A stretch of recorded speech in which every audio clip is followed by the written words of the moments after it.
This is when the universe comes down and puts her hands on your shoulders and pulls you close and whispers in your ear, you're halfway to dead. The armor is keeping you from growing into the gifts I've given you. That is not without penalty. And this is where everything that we thought protected us keeps us from being the partners, the parents, the professionals, the people that we want to be.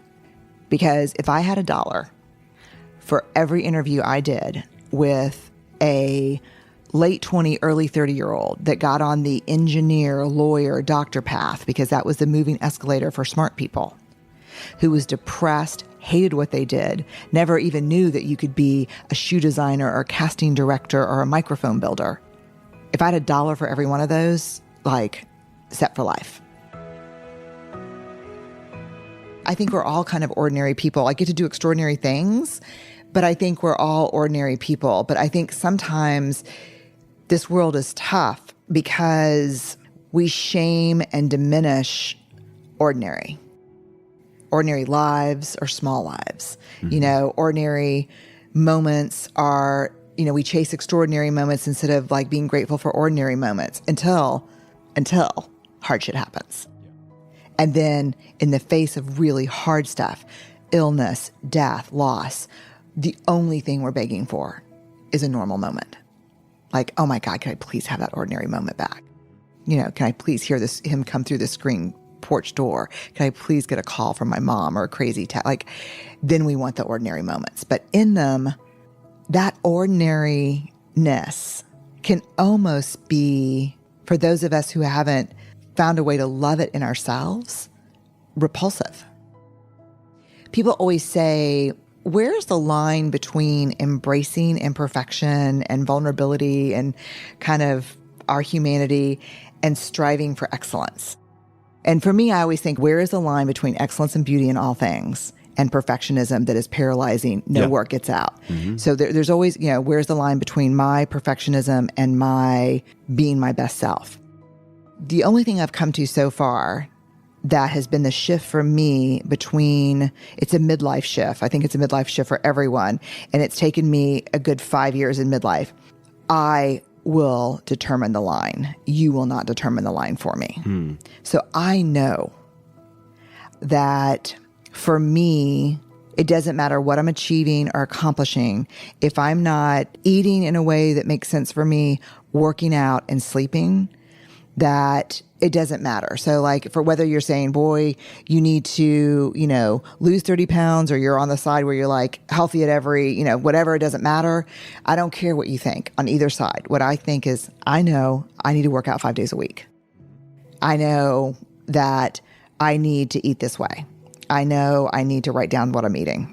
So for me, the day I reclaimed that line as internally set, not externally set, was a huge changer for me. I don't think you can truly change for the better in a lasting, meaningful way unless it is driven by self-acceptance. The other thing that is just so shocking to me about complacency and self-acceptance is I don't think I have ever come across a single person who was complacent, driven by self-acceptance. What differentiates us as a social species is the need to be seen and known and loved, and the need to see and know and love others. And no one rides for free. We all come into this adulthood with hard stuff. Mm-hmm. And what I would say is true about complacency, and 95% of what I see that people call pathology is it's armor. It's not, it's armor. It's behaviors and ways of thinking that I've developed to protect myself from being hurt. What I would say to people is we all grew up and experienced to very varying degrees trauma, disappointment, hard stuff. We armored up, and at some point, that armor no longer serves us. And so what I think I would say to that person is, how is not talking about this serving you? And now the weight of the armor is too heavy, And it's not protecting you, it's keeping you from being seen and known by others. And so this is, just tell you quintessentially, this is the developmental milestone of midlife. From late 30s to through probably your 60s, this is the question. This is when the universe comes down and puts her hands on your shoulders and pulls you close and whispers in your ear, I'm not fucking around. You're halfway to dead. The armor is keeping you from growing into the gifts I've given you. That is not without penalty. Time is up. So this is what you see happen to people in midlife. And it's not a crisis. It's a slow, brutal unraveling. And this is where everything that we thought protected us keeps us from being the partners, the parents, the professionals, the people that we want to be. And I've only seen, this is a fork in the road. I've only seen 2 responses to this visit from the universe. Well, there was my response, which I was like, screw you, bring it. Like, you think you can best me? And then it was just one nightmare situation after another until, you're not going to win that fight. I think if you say, you know what, I'm not going to do it, then you've got to double down.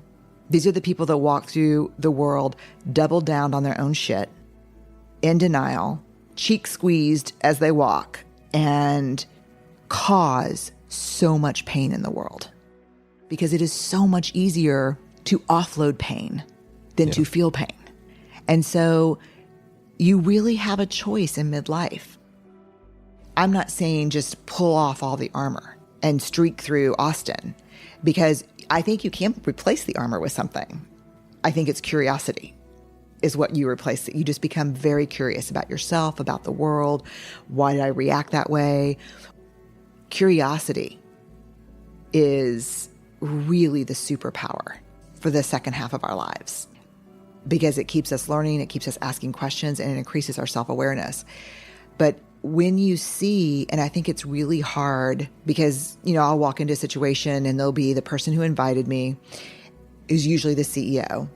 And then you'll have like the cross-armed, pissed off, clenched cheek, like F you looking person, usually in operations or technology, and then they're like, what's the business case for you being here? Here's our stock price. Here's what's going on. Here's our valuation. Like, what do you need? And then, the CEO usually say, fucking hate each other. And this can only last for so long. Like, it's the end of every great band, right? Like, This is going to come to an end and it's going to be terrible. And so, I don't know. I think you can't pull it all off at once. You have to, for a lot of people, for all of us, there's trauma. And people are like, no, there's not trauma for all of us. There's trauma for, people who have been abused physically, sexually, emotionally. There's trauma for people of color and people who have been on the margins. There's trauma for all of us. It's just different levels of trauma,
To escape childhood with nothing I haven't met that person yet. So the trauma stuff, literally the trauma message in our body is, you take this armor off, we die. So you protect us at all costs and leave this on. A lot of that work has to be done with a therapist. Emotion and cognition, undefined and unexplored, drive every decision you make. You either develop self-awareness or these things control you.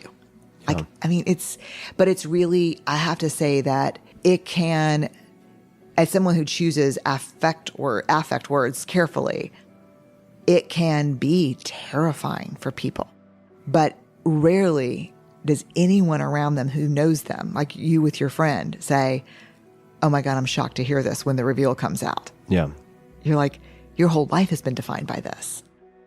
It was like my daughter when she went to high school. She's a junior now in college, but we sat down with her and said, the number of AP courses that you'll take will be limited by your time. You won't go to bed past 10. You will not miss a single dance. You will do something every weekend with friends. We will not participate in the race to nowhere. Like, you don't need to graduate with 40. And she's a super academic kid. She's like, what? You know, I'm like, she's like, but I need to take this and I need to take this. I'm like, it's not going to work that way. And then when she got to college, we were like, we're not paying for it if you already know what you want to be. You're 18. Take every class that's interesting to you. Mm-hmm. Learn who you are. Because if I had $1 for every interview I did with a late 20, early 30-year-old that got on the engineer, lawyer, doctor path, because that was the moving escalator for smart people, who was depressed, hated what they did, never even knew that you could be a shoe designer or a casting director or a microphone builder. If I had $1 for every one of those, like... Set for life. Set for life. Yeah. And I said, you need to explore. But, you know, and she's like, that's so cringy, Mom. That's so cringy.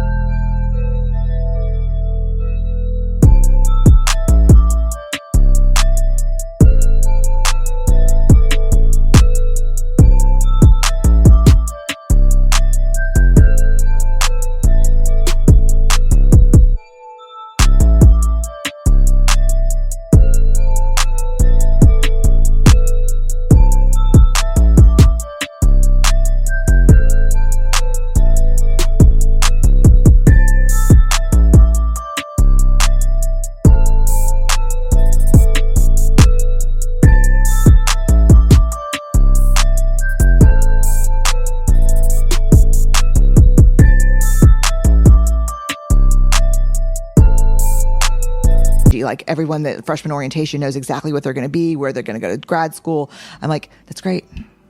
That's not the way we work. And so, you know, I'll call her, I'm like, what are you taking? She's like, taking a class on Black Power movements, Germany in the 20th century, statistics and multivariate analysis. And I'm like, great. She's like, as it turns out, I don't think I want to do this and I don't want to do that. And I'm like, super valuable. And she's like, no, are you sure it's as valuable as knowing what you do want to do? I'm like, oh yeah, knowing what you don't want to do, you get to save all the part in your 30s and 40s where you hate work, you're drinking heavily, you know, like you get to save a lot of that. Like, figure it out. Nothing's wasted. Yeah, I graduated from college when I was 29. I was like, go see the world, get a job, wait tables. Everyone I know is better at who's waited tables, better human being.